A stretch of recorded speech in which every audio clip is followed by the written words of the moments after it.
Ang tsatsaka ng mga float, parang hindi pinaghandaan. Ang pagbabatian ni Tony at ni Vice Ganda. Sa kuya, plastic ka lang naganap. Vice, Tony, ituloy nyo lang yan. Oh my God! Ang tagal!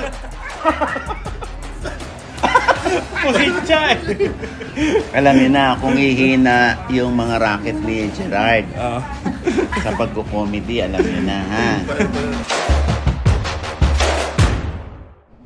Hello mga ka-update! Ito po ang inyong mga lingkod. Ito po si Mama Loy! Ito po si Ate Miranda.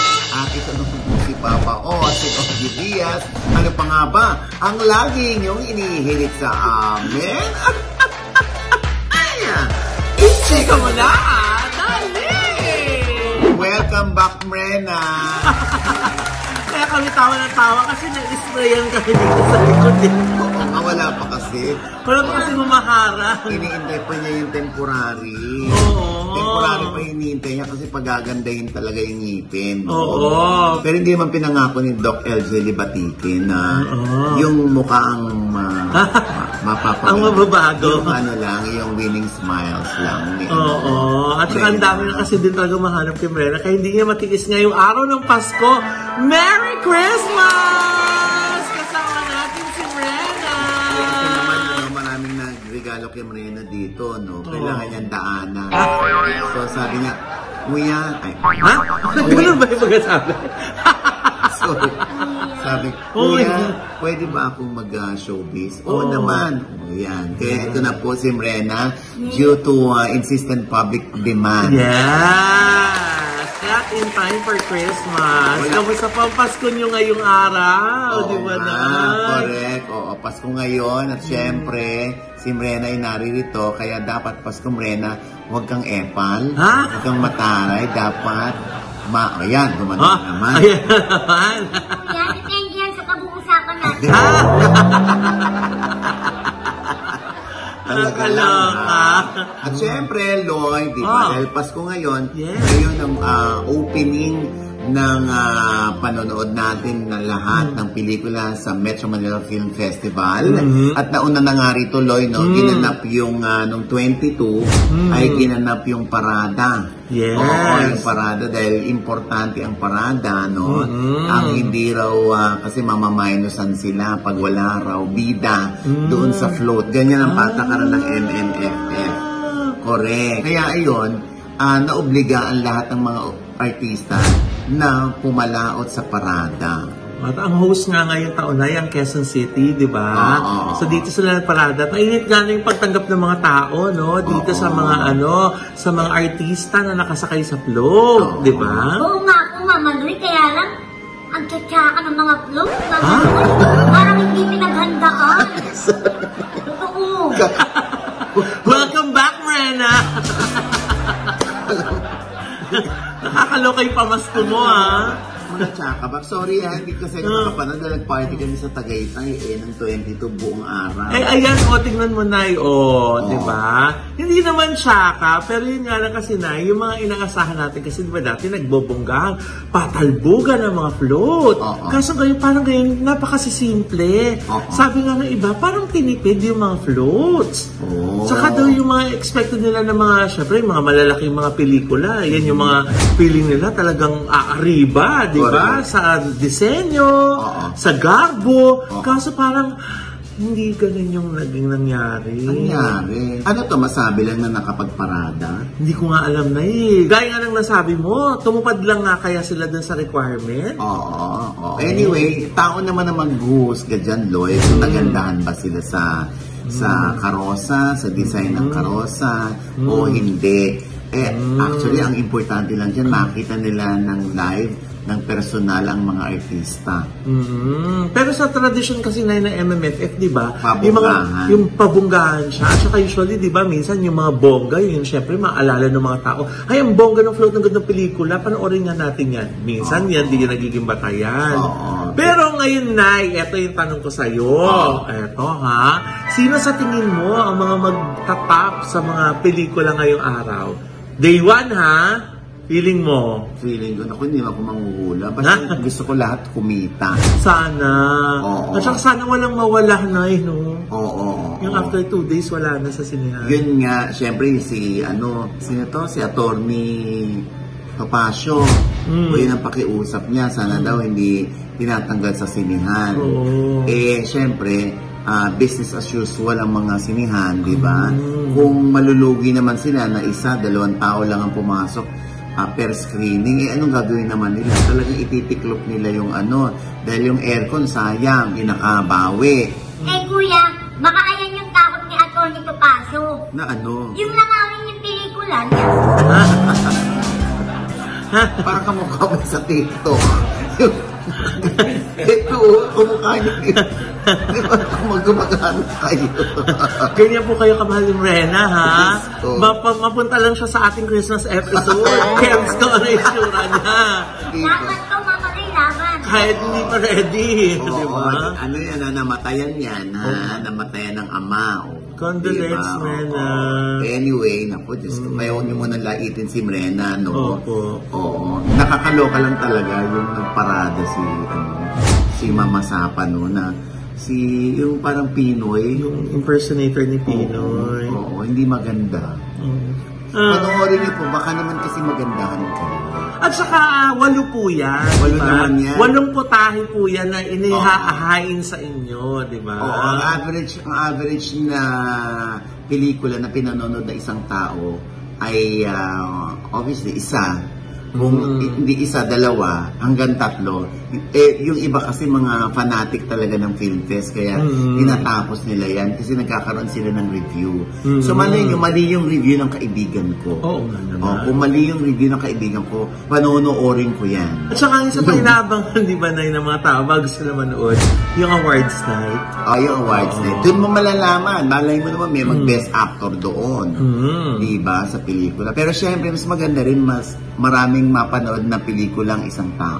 Sana. Oo. Kaya lang, mahal na ng sine ngayon eh. Grabe nga eh. Oo, Parang isip ko nga ngayon, pati yung mga batang namasko, gugugulin ba nila yung pera nila para... Correct. Diba, alam mo na, ang MMFF, ang Pasko para sa bata. Yung pang isang, na chika ng isang friend ko, babalik din kaya sa sinehan ng mga bata? Diba, ngayon sa mga mall, hindi pa rin ganun kadami ang bata. Takot pa rin ang parents. Kahit hindi naman mandatory ang pagsusuot ng face mask, syokot pa rin yung iba. Importante, sana bumalik ang mga tao, ang movie-going public sa panonood. Yes. Diba?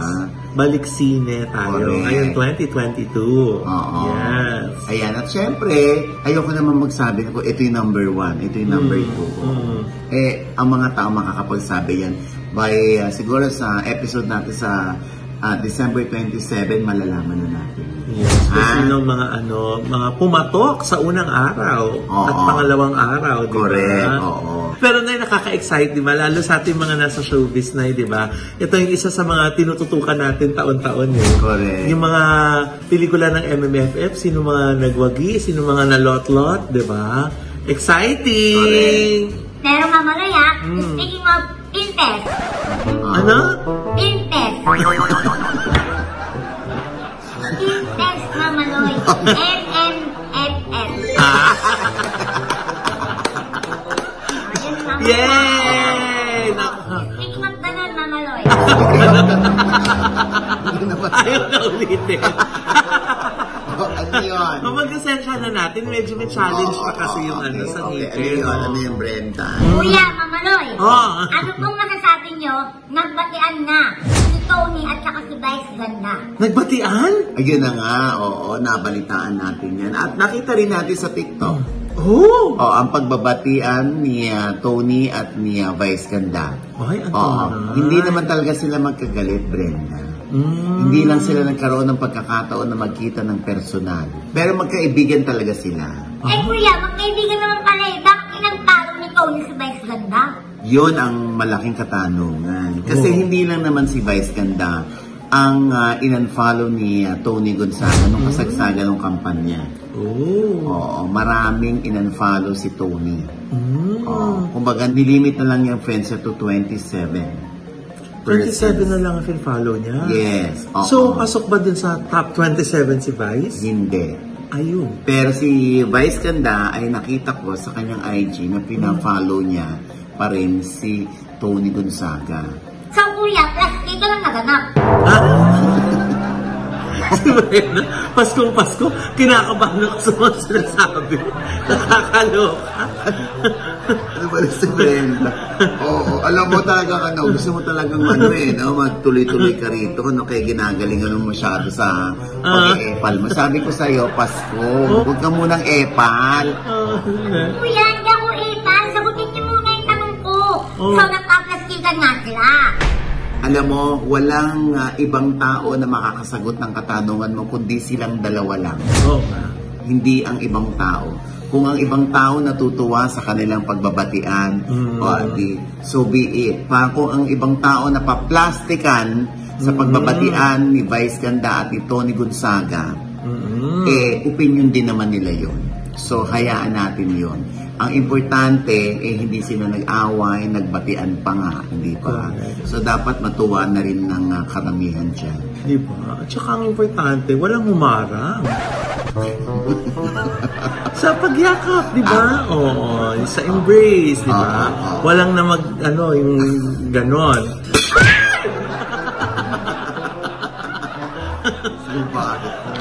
Hindi kasi di ba minsan, syempre, mahirap yun pag maraming tao, di ba baka mamaya meron din gustong yumakap. At least malaya sila nakapagyakapan, di ba? At walang humarang. Di ba? Kuya, sino bang naharang?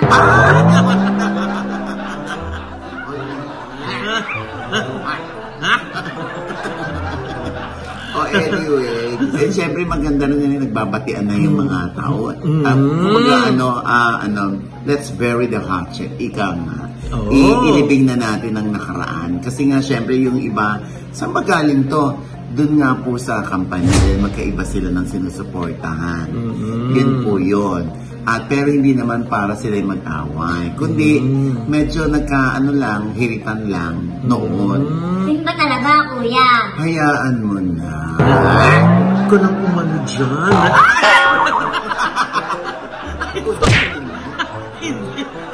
Kasi, ibinarendahan ko na kasi masyado nakakakabay yung mga komento Anyway, ang importante, Brenda, walang nag-away, bagos nagkayakapan pa. Dahil Pasko naman. Pasko ngayon, ano ba naman? Hindi ba? Kaya, Vice, Tony, ituloy nyo lang yan. Yung plastikan, kuya. Tumigil ka naman. Yung yakapan. Yung yakapan. Na walang harang, di ba? Walang harang.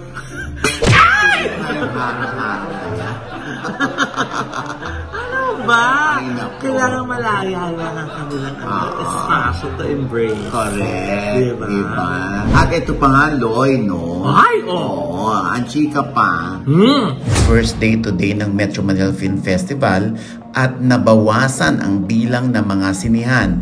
Ayon pa sa source ko from screening committee ng Film Fest, 65% lamang ang mga sinihan ngayon dahil yung 35% ay sira ang mga projector dahil nga sa 2 taong mahigit na pahinga ang mga theaters. Kaya feeling ko, Loy, no, sa second day, magkakaalaman kung aling pelikula ba ang mababawasan ng bilang ng sinihan at malamang yung top 4 ang maghahati-hati sa mga sine. Pero sana nga sumugod na ang mga tao sa mga sinihan. Kasabay syempre ng pag-iingat dahil nga may virus pa din.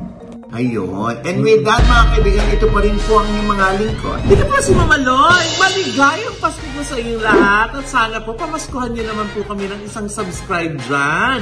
Kung hindi pa namin kayo subscribers, i-click niyo po yung subscribe button dyan sa ibaba. At kung naibigan po ang aming Christmas episode. Wow! Christmas episode! At meron po kayo comment sa lahat ng aming chika today. I-comment niyo na po yung below. I-click ang like button. At huwag kalimutan i-click ang notification bell. Dahil pag click niya kayong unang-unang mananotify na meron kami latest update. At syempre pa, ang kanya-kanya naming channel. Yes, sana mag-subscribe din po kayo sa channel ko. Pamasko nyo na din po kay Mama Loy sa aking channel na Mama Loy. M-A-M-A-L-O-I. At nandyan pa rin po yung aking vlog ng aking pong pagiging Marites sa Tropang LOL. At kung magkano ang aking naging pamasko, Nay. Wow! Okay, Brenda. Hello ka-update! Merry Christmas po sa inyo lahat! Masubscribe naman po ng aking YouTube channel, Ate Mrena po, M-R-E-N-A. Kuya, andyan yung... Ano? Andyan yung vlog ko nung sa Big Roy. Hikman na Big Roy. Ha? Ay, Big Roy! Yung October. Oo, ayan yung sa Big Roy. December December yun naman. ba yun? November pa yun. Hindi, kumain kami dyan sa Big Roy. Meron silang mga boodle fight dyan. Wow! Oo, yan ay nandyan lamang sa Pasig. Oo, tikman ninyo ha, masarap dyan. Oo, pampamilya yung kanilang place. Tapos ang kanilang dekorasyon at yung motif or yung design ng kanilang restaurant parang basketball. Then, mahilig sila pareho sa basketball. O, dumadayo yan sa mga probinsya eh, di ba? In fairness, may mga gulay, isda, chicken, barbecue, Seafood. Seafood, ayan. Diyan po. Diyan lang yan sa Pasig. Oo, ha? Siyempre, ang mga may-ari niyan, Lord. Ay, sino na? Si Gerard Akaw at si Jeff Rojas. Wow! Ay, gwapo ni Jeff. Oo nga, oo. Diba? Ang sarap niyang kumain. Ayan na, nag-usap kami dyan, o. Ayan. Masarap. Ayan nga, ayan, o. Tinan mo, papakinggan mo sila. O, habang kumakain kami, nakakamay. Ay. Iba-iba yung kanilang boodle fight na size. So, anong pinakamaraming pang-boodle? Bistak special. Good for 9 to 10 packs naman siya. Which is how much? 3,300. So may kasama na siyang dinakdakan. Actually, lahat na nasa menu nandun. Halos lahat na nasa menu. My God, may dinakdakan pala. That's my favorite. Talaga? Ito, yung dinakdakan. This is dinakdakan. Dinakdakan. Ito yung kanilang sinigang na, halo-halo. May bangus. So may bangus. Ito yung halo-halo nila. Pero ito yung halo-halo na hindi mo nalalagyan ng yelo, ng langka at ng ube. Sandukan mo naman ako, Chip.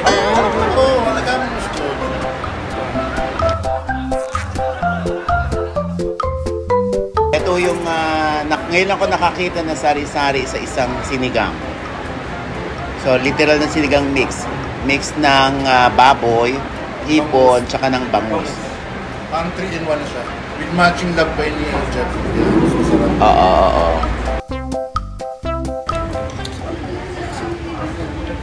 Sarap ng sarap. Ito. Pepino. Tawag namin dito ako ay. Pilipino. Filipino. Wow! Nag-gets na ni Jeff! Galing! Iisip na ako eh. Iisip ka na, no? Tweety ka pala kay Oji. Tweety ka pala. So ito, Tilap. explain ko sa inyo ito fish. Chicken. Chicken. There's pork. Asan ang beef? Walang beef. Walang beef po lang. Oh, di pa rin nila nag-gets. Okay. Gerald? Hindi ako Tweety. Ito wala ko nun eh. Eto na nga. Fish. Chicken.